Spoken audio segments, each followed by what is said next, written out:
दोस्तों नमस्कार, स्वागत है आप सभी का online data first YouTube channel पर। इस वीडियो में हम बात करेंगे नई प्राथमिक शिक्षक भर्ती को लेकर। इसके अलावा नई प्राथमिक शिक्षक भर्ती के विज्ञापन के बारे में बेसिक शिक्षा मंत्री जी के माध्यम से दी गई जानकारी को लेकर। जैसा कि आप जानते हैं कि उत्तर प्रदेश में नई प्राथमिक शिक्षक भर्ती को लेकर हजारों लाखों पद खाली पड़े हुए हैं। 2 साल पहले सरकार ने बताया था कि 51,000 पद खाली हैं। फिर उसके बाद आप सभी के सामने आरटीआई डाली गई तो उसके अंदर पदों की संख्या और ज़्यादा बढ़ी। हाल ही में जब नामांकन हुए उसके आधार पर 2-3 दिनों से समाचार पत्रों में आपने देखा कि 75,000 से ज़्यादा पद खाली हैं। तो अंदाज़ा लगाया जा सकता है कि प्राथमिक विद्यालयों के अंदर हजारों की संख्या में, लाखों की संख्या में पद खाली हैं। लेकिन सरकार की जो नीयत है वो भर्ती करने की होनी चाहिए। इसी बीच जब बेसिक शिक्षा मंत्री से अभी तक बयान जारी किए गए, उन्होंने नई शिक्षक भर्ती को लेकर क्या कहा है वो मैंने आप सभी को हमेशा बताया है। लेकिन इसी बीच उन्होंने एक बार फिर से जानकारी दी है कि प्राथमिक स्कूलों के अंदर शिक्षक भर्ती तो होगी, लेकिन जो बीएड और बीटीसी छात्र हैं उनको यहाँ से एक बड़ा झटका लगेगा। असल में आप सभी को पता होना चाहिए कि प्राथमिक स्कूलों के अंदर बीएड और बीटीसी करने वाले छात्र शिक्षक बनते हैं। लेकिन अगर आपको पता चले कि भाई प्राथमिक शिक्षक भर्ती के अंदर बीएड और बीटीसी शिक्षक नहीं बनेंगे, किसी और को बना दिया जाए, तो ये झटका नहीं सबसे बड़ा नुकसान भी होगा, जिसके बारे में जानकारी आपको ऑनलाइन डेटा फर्स्ट चैनल के माध्यम से सबसे पहले दी भी गई थी। छोटी सी जानकारी मैं आप सभी को दे दूं, लगभग 4 से 5 दिन पहले एक वीडियो बनाकर मैंने आप सभी को यहाँ पे जानकारी दी थी कि बेसिक शिक्षा विभाग के अंदर एक बैठक देखने के लिए मिली है, जहाँ पे इस मुद्दे को लेकर विचार किया गया है कि सेवानिवृत्त शिक्षकों को दोबारा से स्कूल लौटाने की तैयारियां हैं। इसको लेकर यहाँ पे उनके माध्यम से जानकारी दी गई थी कि बेसिक शिक्षा विभाग के माध्यम से जल्दी एक कार्य योजना बनाकर इसको प्रेषित कर दिया जाएगा और स्टेट काउंसिलिंग ऑफ एजुकेशन मतलब SCRT की तरफ से शिक्षाविदों से ऑनलाइन परामर्श लेकर इस संबंध में जानकारी मांगी गई, जिसके अंदर सर्वेंद्र विक्रम सर की तरफ से 45 शिक्षाविदों से मिलकर इस संबंध में जानकारी दी गई। और उन्होंने ये भी बताया कि जो पहले से यहाँ से शिक्षक रिटायर हो चुके हैं उनको दोबारा से बुलाया जाएगा और यहाँ पे जो कहीं ना कहीं शिक्षकों की कमी है उसको पूरा किया जाएगा। इसके बारे में जब मैंने आप सभी को बताया था तो यहाँ पे भी आप सभी को देखने के लिए मिल जाएगा कि ऐसे शिक्षकों की जो तैनाती होगी उन विद्यालयों में की जाएगी जहाँ पे शिक्षक कम है या फिर एक शिक्षक है या फिर एक भी शिक्षक मौजूद नहीं है। उस समय पर कई छात्रों ने मुझे कमेंट करके बताया भी था कि सर ऐसा होने की संभावना बहुत कम है कि सरकार ऐसा करेगी, और अगर ऐसा करती है तो इसका विरोध भी होना चाहिए। हालांकि मैंने उसी वीडियो के अंदर आप सभी के सामने विरोध किया था, लेकिन आज के भी समाचार पत्रों में आपको एक जानकारी मिलेगी। फिर मैं आपको शिक्षा मंत्री जी का बयान दिखाऊंगा। पहले आप सभी यहाँ से देखें कि यहाँ पे अगर बात की जाए सेवानिवृत्त कर्मियों को परिवहन विभाग के अंदर, निगम के अंदर यहाँ पे दोबारा से भर्ती किया जाएगा। पहले आपको बेसिक शिक्षा विभाग देखने के लिए मिला, अब यहाँ पे सरकार का मानना है कि भाई उत्तर प्रदेश राज्य सड़क परिवहन निगम के अंदर जो यहाँ से कर्मी सेवानिवृत्त हो चुके हैं उनको दोबारा से मानदेय पर नियुक्ति करने का जो रास्ता है वो खोल दिया गया है। रिटायर्ड कर्मी बस संचालन से लेकर कार्य तक संभालेंगे। हो सकता है कि कुछ की नजरें कमजोर हो गई हों, ध्यान से दिखाई देता ना हो, लेकिन फिर भी सरकार के माध्यम से इस प्रकार के कार्य किए जा रहे हैं। सिर्फ बेसिक शिक्षा विभाग की बात नहीं की जा रही है, कई अलग अलग विभागों के अंदर भी जो सेवानिवृत्त हो चुके हैं उनको मानदेय पर रखे जाने की बात की जा रही है। जैसा कि यहाँ पे पदों की संख्या भी आपको देखने के लिए मिल जाएगी। अगर बात की जाए पदों की संख्या के बारे में, साथ ही उनको जो यहाँ से राशि दी जाएंगी उनको लेकर भी निर्धारण कर लिया गया है।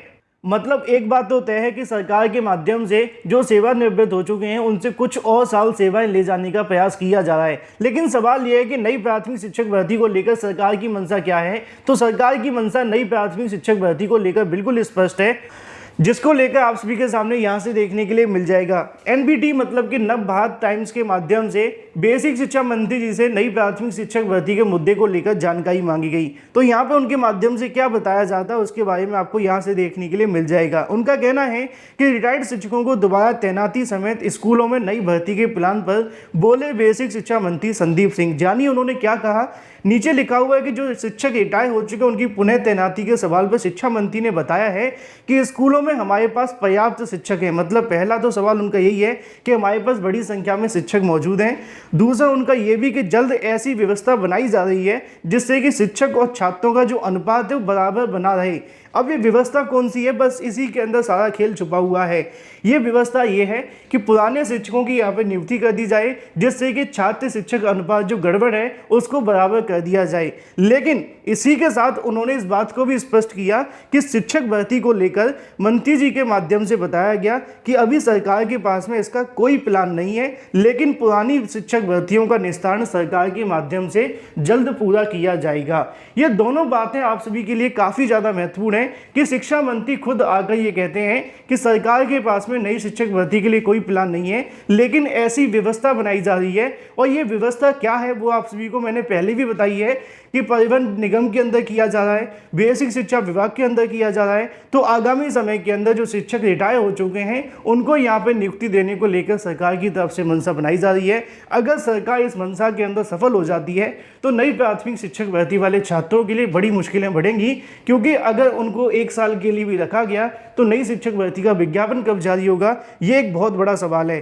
क्योंकि छात्रों के माध्यम से 97,000 शिक्षक भर्ती की मांग की जा रही थी, फिर 51,000 शिक्षक भर्ती पे पहुंचे, 70,000 शिक्षक भर्ती सरकार ने बताया था, लेकिन वो भी ठंडे बस्ते में चला गया। अब सरकार ना 17,000 पे बात कर रही है, ना 97,000 पे, ना ही 51,000 पे। सरकार का कहना है कि सेवानिवृत्त हो चुके शिक्षकों को हम दोबारा स्कूलों में लेकर आएंगे, और इसकी पुष्टि खुद बेसिक शिक्षा मंत्री जी के माध्यम से की जा रही है।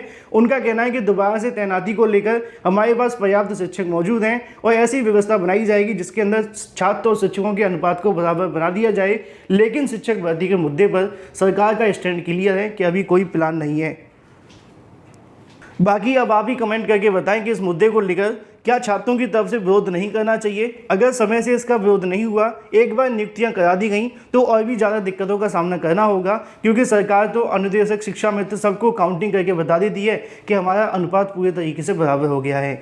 वहीं बात की जाए एडेड जूनियर शिक्षक भर्ती को लेकर, जैसा कि आप जानते हैं कि एडेड जूनियर शिक्षक भर्ती को लेकर सुखद खबर देखने के लिए मिली है कि कमेटी के माध्यम से अपनी रिपोर्ट सौंपी जा चुकी है।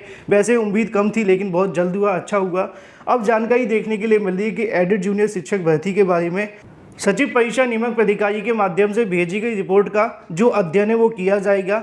ऐसे में अधिकारियों से जानने का प्रयास हुआ कि इस मुद्दे पर कब तक शासन की तरफ से जवाब आ सकता है। तो उन्होंने बताया कि शासन आगामी 4 से 5 दिनों के अंदर एडेड जूनियर शिक्षक भर्ती को लेकर जो भी यहाँ से रिपोर्ट भेजी गई है उसके संबंध में कोई न कोई अपडेट प्रोवाइड करा देगा। अगर रिपोर्ट के अंदर कोई समस्या नहीं होती है तो शिक्षक भर्ती को आगे बढ़ाए जाने को लेकर दिशा निर्देश दे दिए जाएंगे, और अगर रिपोर्ट के अंदर खामियां देखने के लिए मिलती हैं तो हो सकता है कि दोबारा से कोई जानकारी मांग ली जाए। और तीसरी जानकारी ये भी है कि रिपोर्ट के अंदर अगर ऐसे छात्रों के नंबर कम हुए हैं तो उनके नंबर बढ़ाकर दोबारा से परिणाम जारी करने को लेकर भी दिशा निर्देश जारी किए जा सकते हैं। इन शॉर्ट अगर कहा जाए तो एडेड जूनियर शिक्षक भर्ती को लेकर इन तीनों मुद्दों पर आगामी 4 से 5 दिनों के अंदर शासन की तरफ से जवाब दे दिया जाएगा।